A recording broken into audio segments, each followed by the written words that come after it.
안녕하세요. 캠핑조입니다. 그거 아시나요? 한국이 전세계 행복지수 52위라고 합니다. 행복지수 1위는 핀란드라고 하죠. 심지어 7년 연속 1위를 하고 있다고 하는데요. 예전에는 핀란드는 부유한 나라인가 정도로만 생각하고 말하는데 심지어 우리나라보다 경제적 수준이 높은 나라도 아니라고 하더라고요. 그런데 그들의 생각을 들어보니까 다시 생각하게 되더라고요. 그래서 행복을 좌우하는 두 나라의 결정적인 차이가 무엇일까? 왜 대한민국은 52위고 핀란드는 1위인 것인가? 여러분은 혹시 답을 아시나요? 힌트를 드리자면 일본과 같은 동아시아권이 대부분 대한민국과 비슷한 위치에 있고 핀란드 같은 북유럽권이 상위에 있다고 합니다. 네, 정답은 개인주의와 집단주의의 차이가 가장 크다라고 하더라고요. 이 답을 듣는 순간 제가 그동안 행복을 공부하면서 왜 자신에게 집중을 하고자 했는지 그 이유를 알게 되었습니다. 대한민국은 여러분도 아시다시피 사회적인 틀이 존재합니다. 너무 강력하게 존재하지 않나요? 초등학교 때는 어떻게 지내야 하고 중학교는 어떻게 보내야 하고 고등학교부터는 대학의 점수를 위해 무엇을 준비하고 대학에 유리하기 위해 어학연수를 다녀오고 대학교에 진학을 하고 나서는 좋은 직장에 들어가기 위해서 학점 관리를 하고 봉사활동을 하고 인턴 경험을 쌓고 근데 꿈이 뭐냐고 물어보면 없다 라고 말하는 학생이 태반이고 저도 주입식 교육의 산물로서 집단에 맞춰 사는 개인이 되는 걸 배웠더라고요. 집단을 존중하고 집단을 위해 개인이 희생해야 하며 개인의 가치관보다 집단의 이익을 우선시하는 세상. 그게 대한민국의 실태였다니. 그리고 이제는 많은 어른들은 사회에 나와서 깨닫게 되는 거죠. 열심히 살아온 삶이 사실은 행복하지 않은 삶이라는 것을 알고 있을 겁니다. 배움이 가장 핫한 시기에 행복한 삶을 배우지 못했으니까 성인이 되어서도 행복한 삶을 추구하지 못하는 것 같아요. 배우지 못해서 알지 못하니까 자녀들에게 알려줄 수도 없고 그렇게 사회적 틀 안에서 다른 사람의 눈치를 보면서 이렇게 해야 한다 라는 삶을 살아가는 타인에 의해 정해지는 삶을 살아가는 한국인은 그래서 행복지수가 낮은 것 같습니다.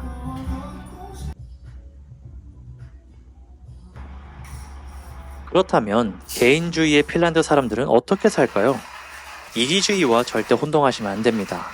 일단 첫째로 가장 충격적인 건 절대 다른 사람을 평가하지 않는다고 합니다. 외모가 어떻다느니, 직업이 어떻다느니, 집이, 생활이, 차가 어떻다느니 절대로 평가하지 않는다고 합니다.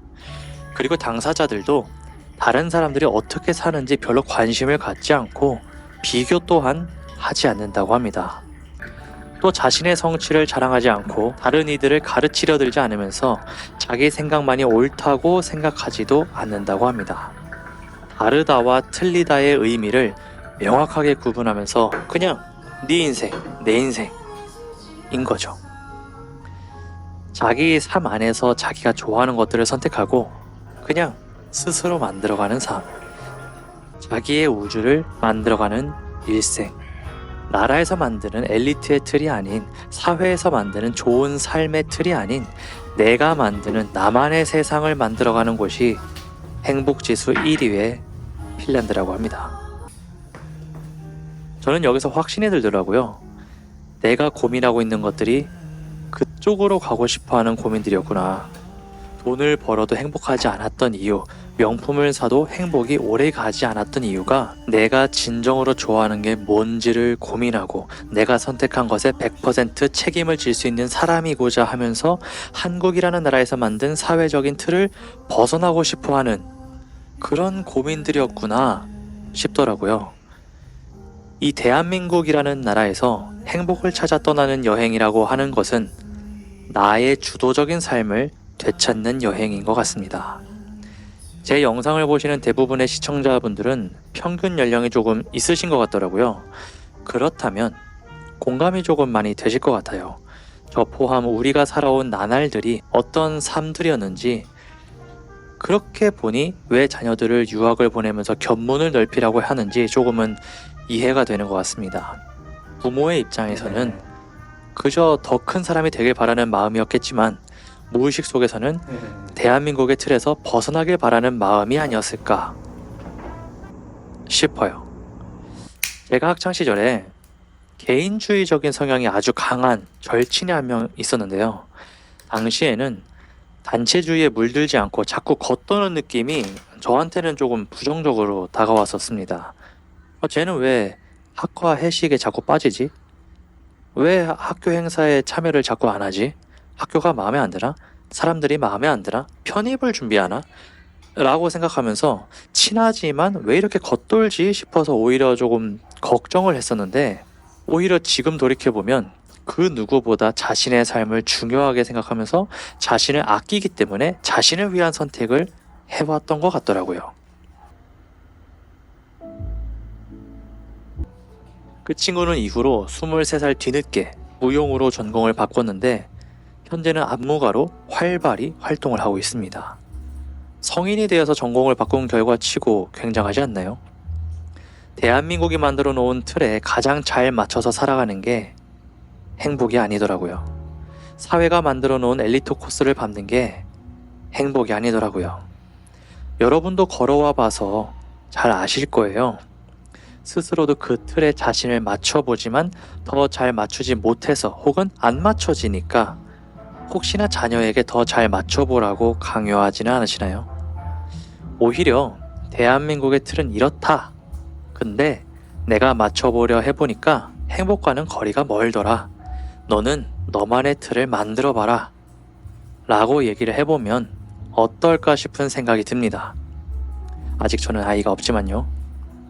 돈을 벌어보지 않은 사람은 삶의 많은 부분을 해결해주는 돈을 모으면 행복할 거라고 상상한다고 합니다. 하지만 돈을 벌어본 사람은 돈으로 해결하지 못하는 부분을 채우고자 행복을 찾아다닌다고 합니다. 그저 한국이라는 나라에서 궁핍하지 않는 삶을 원하는 거면 행복하지 않아도 될 것 같아요. 하지만 나의 삶이 소중하다면 나의 행복을 한 번쯤은 진지하게 챙겨보는 시간을 가지는 것도 아주 값지지 않을까 생각해 봅니다. 제가 준비한 이야기는 여기까지인데요. 이 이야기를 듣고 혹시 여러분은 어떤 생각이 드시는지 궁금합니다. 강의를 듣거나 책을 읽을수록 의견이 다양한 게 또 재미로 다가오더라고요. 여러분의 의견을 댓글로 남겨주시면 소중히 읽고 저도 생각을 달아보도록 하겠습니다. 끝까지 시청해주셔서 대단히 감사합니다. 그럼 우리는 다음 캠핑에서 또 다른 행복의 얘기로 만나 뵙길 희망해봅니다. 안녕.